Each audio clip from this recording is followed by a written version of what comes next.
right, good. Would you like to join my organization, Short Women to Rule the World? Okay, good. Lisa. You are way taller than me, so Okay. you're good. Okay, thanks. All right, so Lisa from Wayne, Pennsylvania, and what is your subject? Loving yourself first, most, and always. Oh, very nice. That's a woman who lives her brand. Okay. Back here. Back.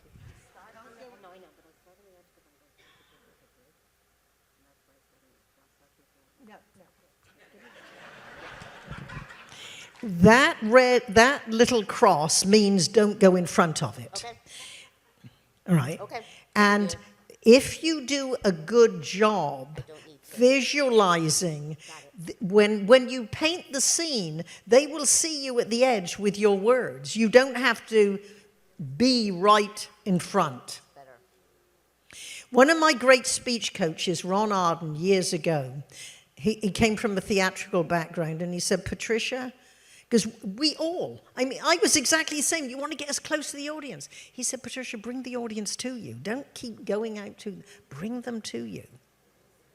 And with your words, we can see you standing at the top of a mountain or falling off the edge of the stage with your words. All right, so come back here. All right. Here's Lisa.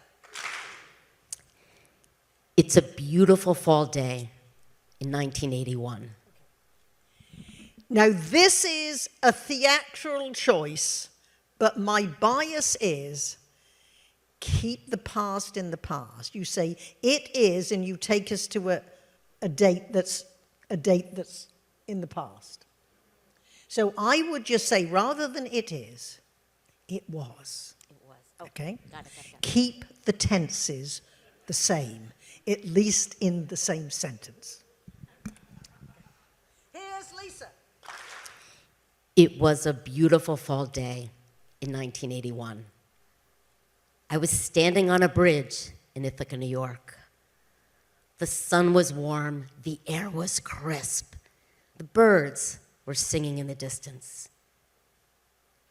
I was overlooking Fall Creek Gorge, wanting to jump.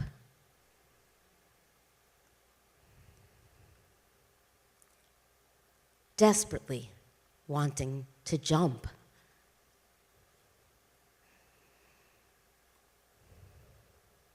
I was in my first year at Cornell University. Okay, good. Now, can you see that's good? And did she need to be standing on the end? So all we're going to do is keep the tense in the past, and can you see by standing still, it's adding to the drama? Every word counts. And that magnificent long pause that many people are very uncomfortable with, but the audience is building the drama. We are feeling the feelings you have. If you kept talking, we wouldn't get it. So I think you're doing a great job. That's all you have to do. Thank you. Appreciate it. Good. All right, who's the next hypnotizing person?